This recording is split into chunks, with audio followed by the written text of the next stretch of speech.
बच्चों, मैंने आपको इलेक्ट्रिक डाइपोल की पूरी थ्योरी पढ़ा दी थी। इलेक्ट्रिक डाइपोल से इलेक्ट्रिक फील्ड इंटेंसिटी कैसे निकलती है, एक्सियल पर, इक्वेटोरियल पर, एट एनी पॉइंट पर, इलेक्ट्रिक डाइपोल मोमेंट कैसे कैलकुलेट करते हैं, और साथ ही अगर हम इस इलेक्ट्रिक डाइपोल को किसी यूनिफॉर्म एक्सटर्नल फील्ड में रखते हैं तो उसके ऊपर लगने वाला फोर्स, टार्क, उसको घुमाने में वर्क डन और उसकी पोटेंशियल एनर्जी। आज इन्हीं सब टॉपिक पर इस लेक्चर में मैं आपको कुछ न्यूमेरिकल्स कराऊंगा, एनसीईआरटी के न्यूमेरिकल्स, सीबीएसई बोर्ड में आए हुए न्यूमेरिकल्स और कुछ कॉम्पिटिटिव एग्जामिनेशंस के न्यूमेरिकल्स। तो न्यूमेरिकल्स सीखना बहुत ही जरूरी है फिजिक्स के लिए और बहुत ही आसान तरीके से हम लोग सीखेंगे। तो आइए शुरू करते हैं। जैसे सबसे पहले मैंने जो क्वेश्चन लिया है बच्चों, वो एनसीईआरटी का क्वेश्चन नंबर 1.10 लिया है आपकी एक्सरसाइज का। क्या है? एक इलेक्ट्रिक फील्ड है मेरे बच्चों और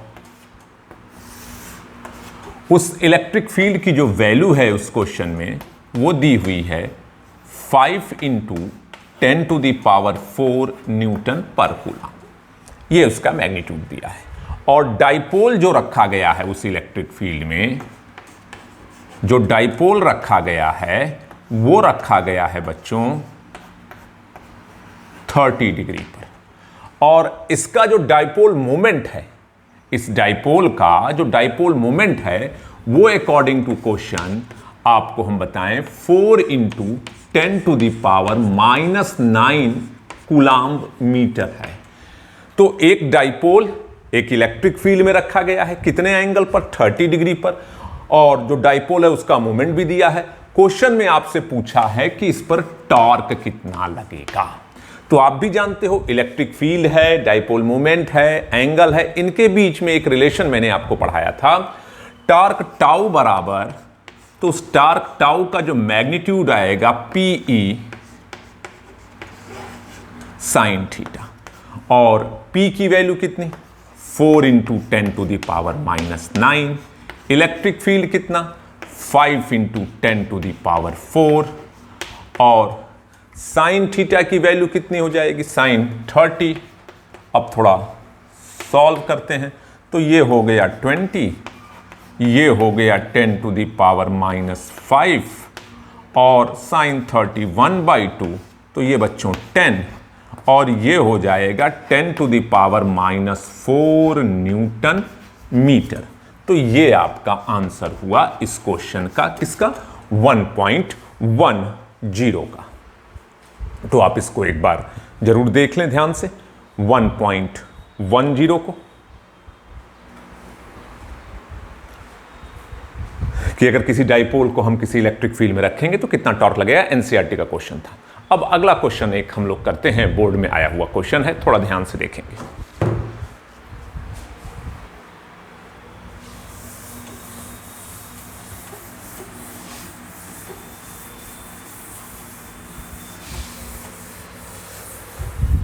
फिर बच्चों एक यूनिफॉर्म फील्ड है,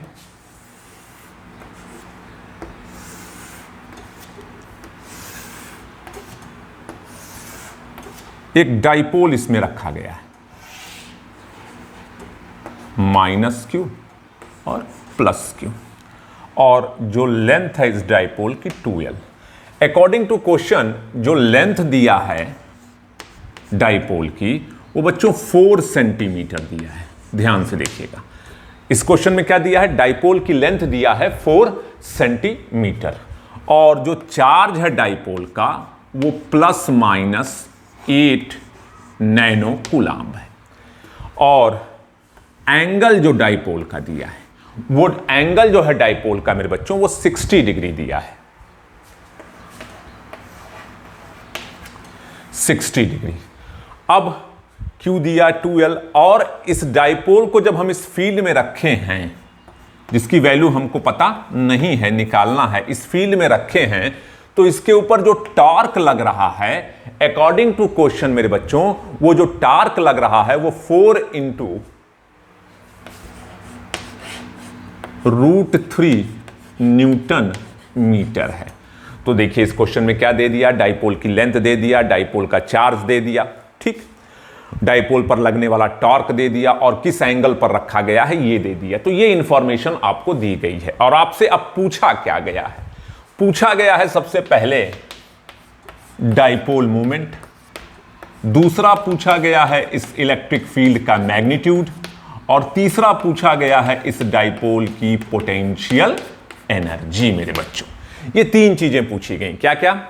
dipole moment, electric field intensity का मैग्नीट्यूड और इस डाइपोल की पोटेंशियल एनर्जी। तो सबसे पहले ध्यान देते हैं, डाइपोल मोमेंट P बराबर क्या होता है बच्चों? Q into 2L। Q into 2L हुआ, तो ये नैनो कूलाम्ब है बच्चों दोनों में, तो नैनो कूलाम्ब को कूलाम्ब में चेंज करने के लिए -9 से मल्टीप्लाई। उसके बाद 2L, इनके बीच की जो डिस्टेंस थी 2L वो 4 सेंटीमीटर दिया था, तो 4 into 10 to the power -4 centimetre है, तो 4 into 10 to the power -2 metre. फिर से ध्यान से देखिएगा, ये नैनो कूलाम्ब था, इसको कूलाम्ब में चेंज कर लिया -9 से मल्टीप्लाई करके। ये सेंटीमीटर में था, इसको मीटर में चेंज कर लिया। अब ये हो गया 32 इंटू 10 टू द पावर -11 या 3.2 इंटू 10 टू द पावर -10। क्या? डाइपोल मोमेंट है, तो इसकी जो यूनिट होगी कूलाम्ब मीटर। तो आप मेरे बच्चों इसको जरूर ध्यान दीजिएगा, 3.2 into 10 to the power -10 coulomb metre आया। इसको आप सब नोट कर लीजिए।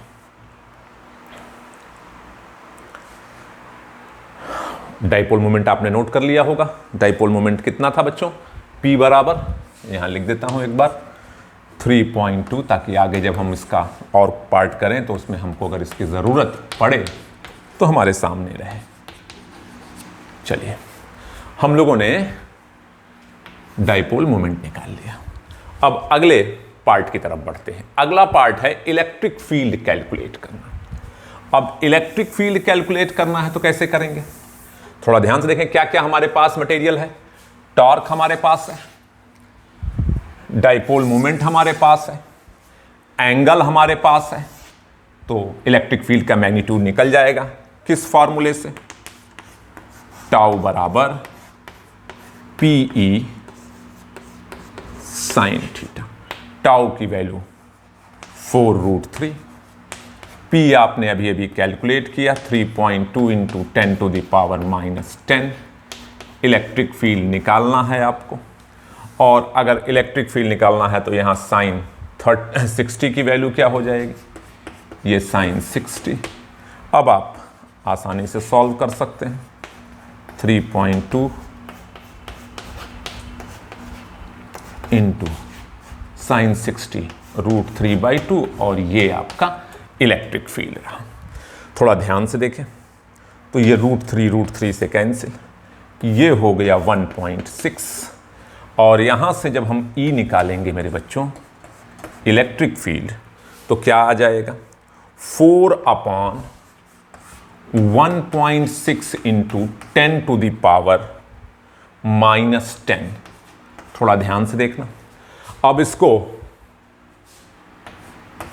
ये 2.5 हो जाएगा, और ये ऊपर गया तो 10, 2.5 into 10 to the power 10 newton पर कूलाम्ब।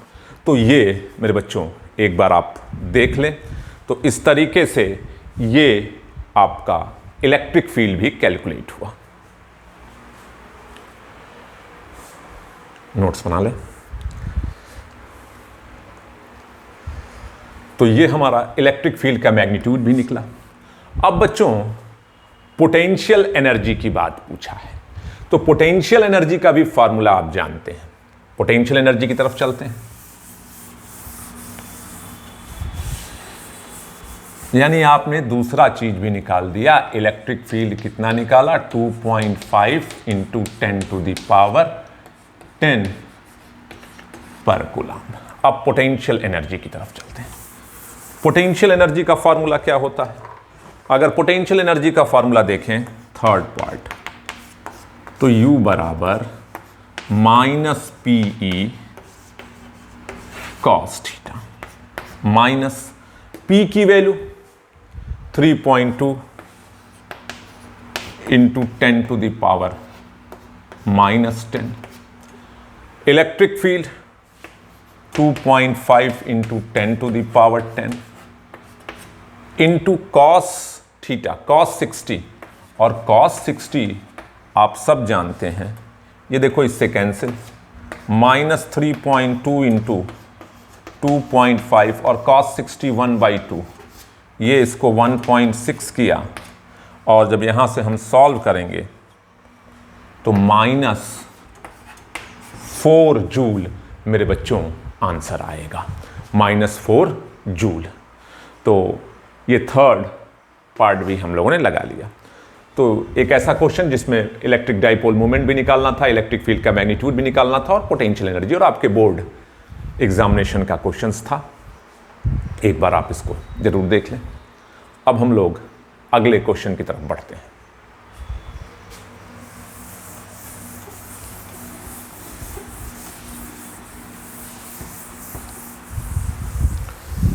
अगला क्वेश्चन बच्चों दिया हुआ है एक इलेक्ट्रिक फील्ड में, सिंपल क्वेश्चन है, बहुत ही इजी क्वेश्चन, बोर्ड लेवल का। एक इलेक्ट्रिक फील्ड है मेरे बच्चों, और उस इलेक्ट्रिक फील्ड की वैल्यू दे दिया है 2 into 10 to the power 4 newton पर कूलम, और एक डाइपोल मूवमेंट रखा हुआ है। डाइपोल मूवमेंट रखा हुआ है कितना? इस डाइपोल मूवमेंट, ये जो डाइपोल रखा हुआ है, इसका डाइपोल मूवमेंट जो है वो कितना? डाइपोल मूवमेंट मेरे बच्चों दिया है 2 into 10 to the power -8 coulomb metre. इस डाइपोल का डाइपोल मूवमेंट ये दिया है, और इलेक्ट्रिक फील्ड मेरे बच्चों ये दिया है। कह रहा है कि सपोज दैट इनिशियली ये जो है θ1 पर रखा गया है, और θ1 जो है वो 30 डिग्री है। कह रहा है अगर इसको 30 डिग्री से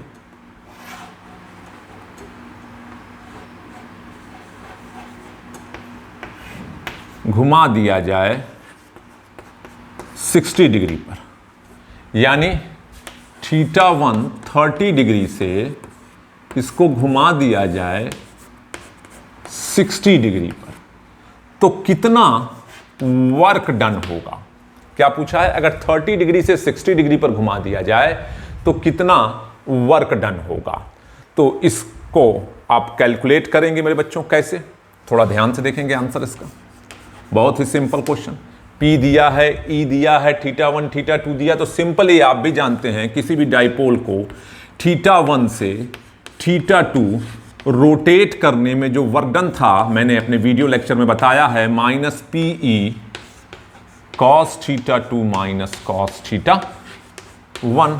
सिंपली माइनस P की value 2 into 10 to the power -8, E की value 2 into 10 to the power 4, cos θ2 कितना? 60 डिग्री माइनस cos θ 30 डिग्री। अब यहां से सॉल्व करेंगे तो ये -2 into 10 to the power -8, 2 into 10 to the power 4, अभी सिंप्लीफाई कर लेंगे। cos 60 की वैल्यू 1/2 माइनस √3/2। अब यहाँ से देखिए 2 कॉमन ले लेंगे तो ये 2 इस 2 के कॉमन लेने से कट जाएगा, तो -2 इंटू 10 टू द पावर -4 हो जाएगा मेरे बच्चों, और ब्रैकेट में बच जाएगा 1 माइनस √3। अब 1 माइनस √3 है तो इसको भी सॉल्व कर सकते हैं, -2 इंटू 10 टू द पावर -4, और ये हो गया 1 माइनस √3 की वैल्यू 732। तो आप आसानी से सॉल्व कर सकते हैं, -2 into 10 to the power -4 into -0.732। अब आप इसको निश्चित तौर से कैलकुलेट कर लें, और कैलकुलेशन जब आप करेंगे तो ये आ जाएगा 1.464 इंटू, ये माइनस माइनस प्लस कर देगा, 10 टू द पावर -4 जूल। तो ये आपका आंसर हो जाएगा। इस डाइपोल को θ1 से θ20 60 डिग्री से 30 डिग्री घुमाने। अगले क्वेश्चन की तरफ बढ़ते हैं बच्चों।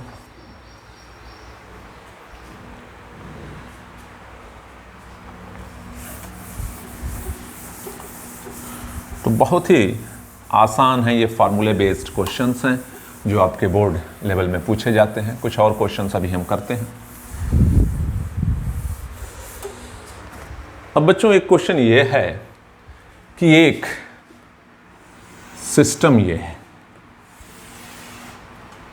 थोड़ा ध्यान से देखिएगा। एक सिस्टम ये है, इस सिस्टम पर यहां पर -q चार्ज रखा है, यहां पर -q चार्ज रखा है, यहां 2q रखा है। तो कह रहा है कि सिस्टम का नेट डाइपोल मोमेंट या रिजल्टेंट डाइपोल मोमेंट क्या होगा। तो अगर बच्चों ध्यान दो तो थोड़ा इसको ऐसे करते हैं। ये क्या है, -q और यहीं पर एक +q, इसका एक q ले लिया और ये फिर इसी से टच एक +q और ये हो गया आपका -q। और साथ ही ये साइड भी दी हुई है बच्चों, ये साइड A है, ये भी साइड A है। तो अब आप देखो तो इसका डाइपोल मोमेंट क्या होगा। ये साइड अगर A हो गई, ये साइड अगर A हो गई, तो एक डाइपोल तो ये बन रहा है -q से +q और एक डाइपोल ये बन रहा है -q से +q। तो अगर हम इसका डाइपोल मोमेंट P1 मान लें और इसका डाइपोल मोमेंट P2 मान लें, तो थोड़ा ध्यान से देखना। देख रहे बच्चों, -q तो है ही है, -q है ही है। इस 2q को मैंने q और q करके लिख दिया, जिससे हमको ये पता चला कि ये सही मायनों में दो डाइपोल 90 डिग्री पर रखे हुए थे। तो देखो ध्यान से, -q +q, इसका डाइपोल मोमेंट किधर होगा, नीचे की तरफ, क्योंकि आप भी जानते हो डाइपोल मोमेंट का जो डायरेक्शन होता है वो नेगेटिव चार्ज से पॉजिटिव चार्ज की तरफ होता है। तो ये -q से +q नीचे की तरफ, P1 बराबर दोनों में से कोई एक चार्ज और उनके बीच की डिस्टेंस 2l, यहां 2l जो है वो A से रिप्रेजेंट हो रहा है, तो q × A। अब ये भी माइनस से प्लस, यानी P2 भी इधर हो गए, कितना, दोनों में से कोई चार्ज और बीच की डिस्टेंस q × A। अब बीच का एंगल 90 डिग्री हो गया। और जब दो डाइपोल मोमेंट कैसी क्वांटिटी थी, वेक्टर क्वांटिटी, तो नेट निकालने के लिए आप क्या करोगे, फॉर्मूला वही लगाओगे।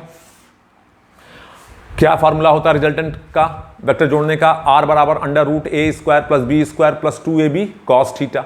और थीटा अगर 90 डिग्री है, थीटा अगर 90 डिग्री है तो आप भी जानते हो cos 90 0 हो जाएगा। तब हमारा 90 डिग्री के लिए रिजल्टेंट का फॉर्मूला r बराबर आता है √a² + b²। तो उसी चीज का हम यहां यूज कर देते हैं डायरेक्ट, P1² + P2²। और जब आप इसको सॉल्व करेंगे तो √P1 की जगह QA² + QA² बराबर P नेट जो होगा मेरे बच्चों, QA बाहर हो जाएगा √2। और डायरेक्शन भी, क्योंकि रिजल्टेंट डाइपोल मोमेंट का डायरेक्शन भी आना चाहिए, तो मैं यहां लिख रहा हूं एज सोन इन फिगर और उसके बाद फिगर में सोन कर दूंगा। देखो ये दो वेक्टर क्वांटिटियां हैं, दोनों का मैग्नीट्यूड सेम है। तो मैंने आपको बताई थी ट्रिक कि अगर दोनों का मैग्नीट्यूड सेम होता है तो उनका जो रिजल्टेंट होता है उनके बीच के एंगल को क्या करेगा, बाइसेक्ट करेगा, लाइक दिस। यानी एक से कितने एंगल पर, 45, और इधर से भी कितने एंगल पर, 45। ये P नेट का डायरेक्शन हो गया और ये P नेट का मैग्नीट्यूड। तो इस सिस्टम का जो रिजल्टेंट इलेक्ट्रिक डाइपोल मोमेंट आएगा मेरे बच्चों, वो ये आएगा। तो उम्मीद है ये भी क्वेश्चन आपको समझ में आ गया होगा। देख ले,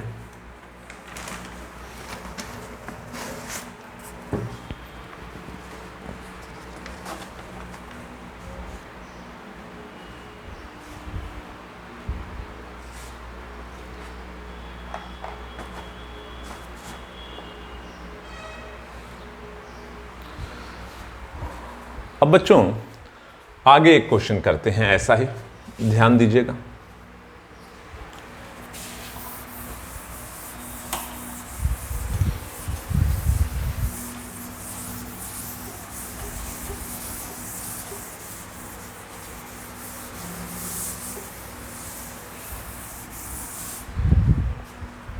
ध्यान देना, ये बच्चों वाई एक्सिस है। क्वेश्चन ध्यान से सुनना, बोर्ड में आया हुआ क्वेश्चन है। और ये आपकी एक्स एक्सिस और ये वाई एक्सिस है। एक चार्ज यहां रखा हुआ ए है और एक चार्ज यहां रखा हुआ है और एक ये ऐसे रखा हुआ।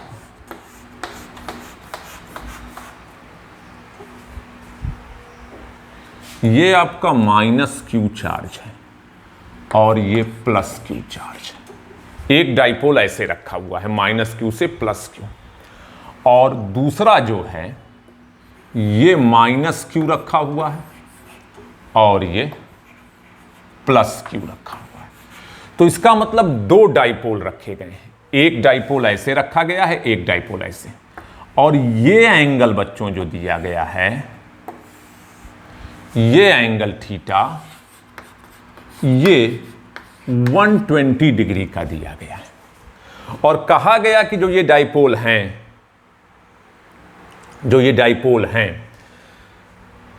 इनका जो डाइपोल मोमेंट है वो क्या है?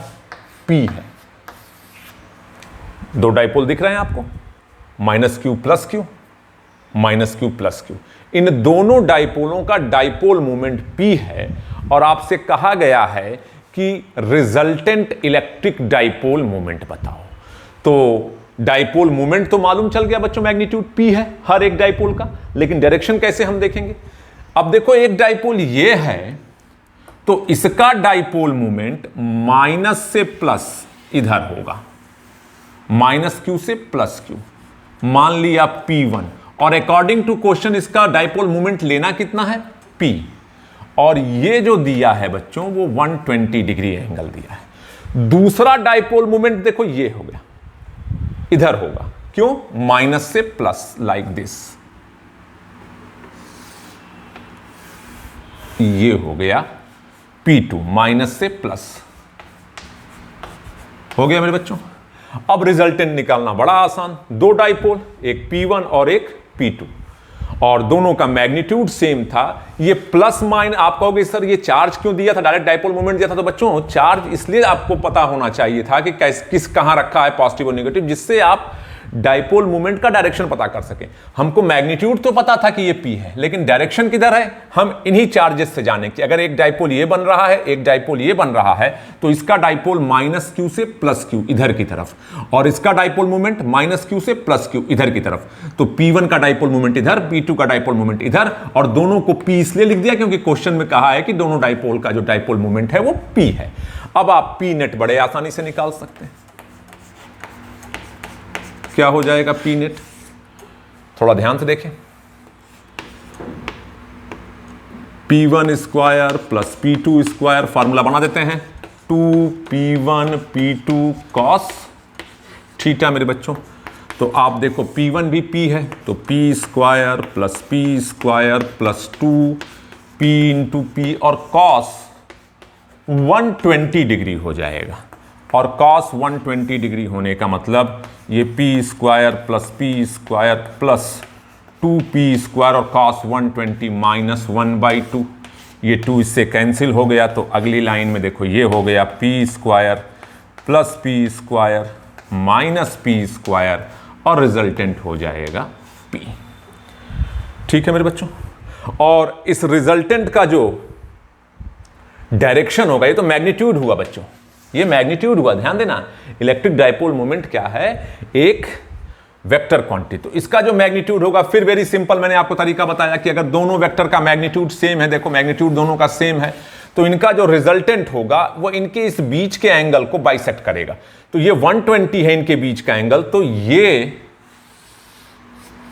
P नेट गया और ये P नेट कितना है, P के बराबर है। और ये एंगल, ये देखो जो मैं डबल लाइन से दिखा रहा हूं, ये ध्यान से देखना, ये एंगल जो है वो कितना हो जाएगा, 60। अब थोड़ा ध्यान से देखना, ये अगर एंगल 60 हुआ तो ये भी एंगल कितना होगा, 60। 60 इधर 60 इधर मिलकर के 120 और इनके बीच को बाइसेक्ट किया। समझ गए होंगे। अब इसी क्वेश्चन में कहता है कि अगर इस सिस्टम को किसी इलेक्ट्रिक फील्ड में लगा दें और उस इलेक्ट्रिक फील्ड का डायरेक्शन किधर है, एक्स एक्सिस में, तो इसके ऊपर टॉर्क कितना लगेगा। क्वेश्चन थोड़ा सा और कॉम्प्लिकेटेड कर रहे हैं, टॉर्क कितना लगेगा। सिंपल सी बात। अब आप इस सिस्टम का, जो सिस्टम माइनस प्लस एक डाइपोल ऐसे रखा था, इसका जो रिजल्टेंट डाइपोल मोमेंट था उसको आपने निकाल लिया ऐसे।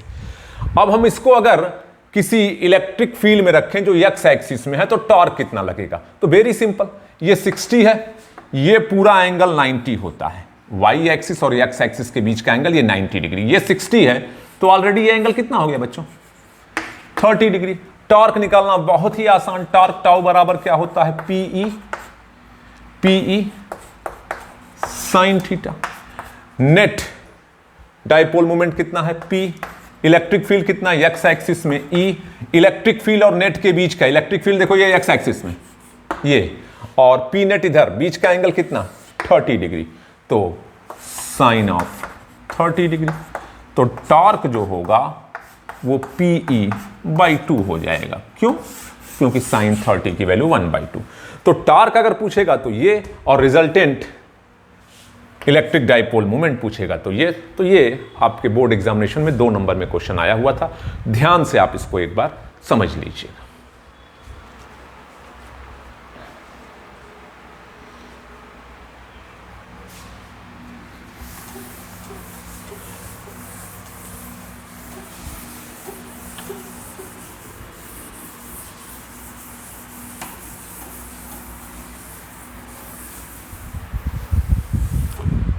क्वेश्चन और है बच्चों, जैसे क्या है, एक चार्ज प्लस क्यू यहां रखा है और दूसरा चार्ज एक प्लस क्यू यहां रखा है।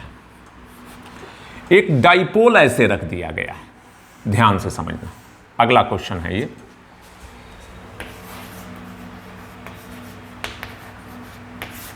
एक डाइपोल ऐसे रख दिया गया और एरो से उसके डाइपोल मोमेंट का डायरेक्शन भी बता दिया गया, और डाइपोल मोमेंट है कितना, P।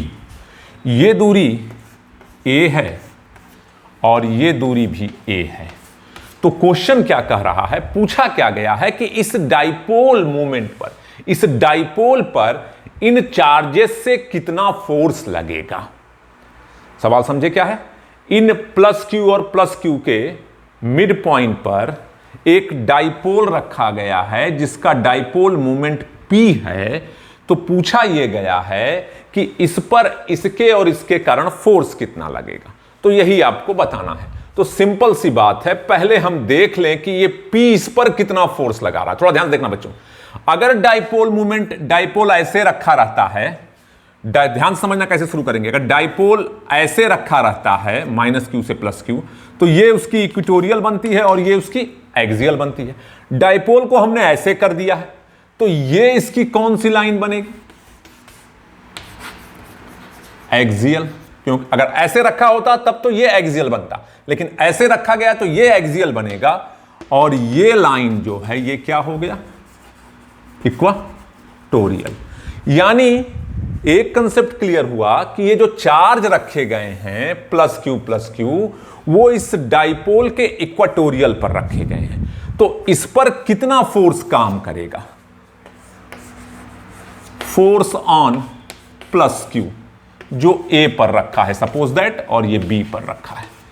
तो फोर्स ऑन प्लस क्यू का जो रखा है A पर, F1 बराबर कितना, आप भी जानते हैं यहां पर इस पर फोर्स लगेगा। क्यों? क्योंकि ये इसकी इक्वेटोरियल लाइन है A डिस्टेंस पर, तो यहां से इस पर एक डेवलप होगा क्या, इलेक्ट्रिक फील्ड, E इक्वेटोरियल याद आ रहा है। तो फोर्स कितना लगेगा, चार्ज Q और इक्वेटोरियल लाइन पर इलेक्ट्रिक फील्ड, और ये फील्ड किसकी वजह से डेवलप हुई है, इस डाइपोल की वजह से। इसीलिए इस डाइपोल की वजह से ये फील्ड डेवलप हुई, तो इस फील्ड से इस पर फोर्स लगेगा कितना, Q, और इक्वेटोरियल पर formula 1/4 pi epsilon naught P by R cube. तो आर क्यूब का मतलब ए क्यूब। ये तो इस पर लगा P पर, इस P ने इस Q पर लगाया। अब इस P ने इस Q पर कितना लगाया? फोर्स ऑन प्लस Q कहां रखा गया है? B। ये भी इक्वेटोरियल लाइन A डिस्टेंस पर, तो उतना ही फोर्स लगेगा, डायरेक्ट लगा लेते हैं। Q into 1/4 pi epsilon not P by A cube. तो इस P ने इस पर इतना फोर्स लगाया, इस डाइपोल ने इस पर इतना फोर्स लगाया। तो अगर इस P ने इस Q पर इतना फोर्स लगाया है F1, तो न्यूटन्स के थर्ड लॉ से Q भी इस पर इतना ही फोर्स लगाएगा। और अगर ये P इस पर फोर्स लगाया है तो न्यूटन्स थर्ड लॉ से इतना ही फोर्स ये Q भी इस पर लगाएगा। तो फोर्स ऑन डाइपोल किसके किसके कारण? जितना ये इस पर लगाएगा उतना ही ये इस पर लगाएगा, जितना ये इस पर लगाएगा उतना ही ये इस पर लगाएगा। तो नेट फोर्स ऑन डाइपोल कितना हो गया न्यूटन्स थर्ड लॉ से? F1 प्लस F2, यानी कितना? 2 times of 1/4 pi epsilon not QP by A cube. तो ये आपका नेट फोर्स इस डाइपोल पर लग गया। तो उम्मीद है कि ये भी क्वेश्चन आपको समझ में आया होगा। एक बार जरूर ध्यान दे देंगे। अगर किसी तरह की कोई दिक्कत होगी तो आप पर्सनली व्हाट्सएप नंबर पर मेरे कंसल्ट कर सकते हैं।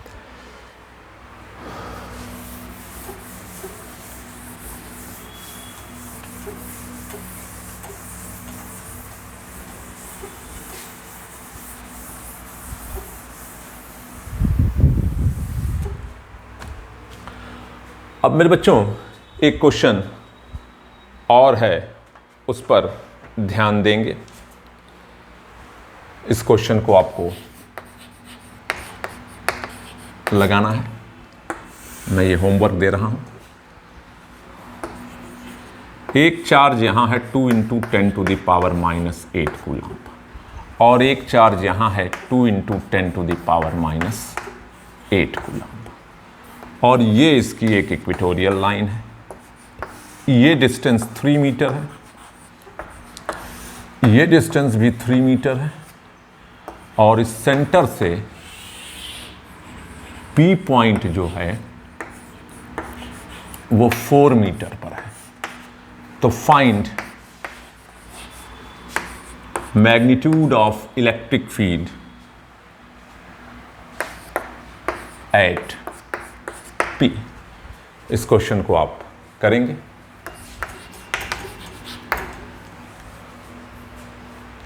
तो आज के लेक्चर में इतना ही। Thank you.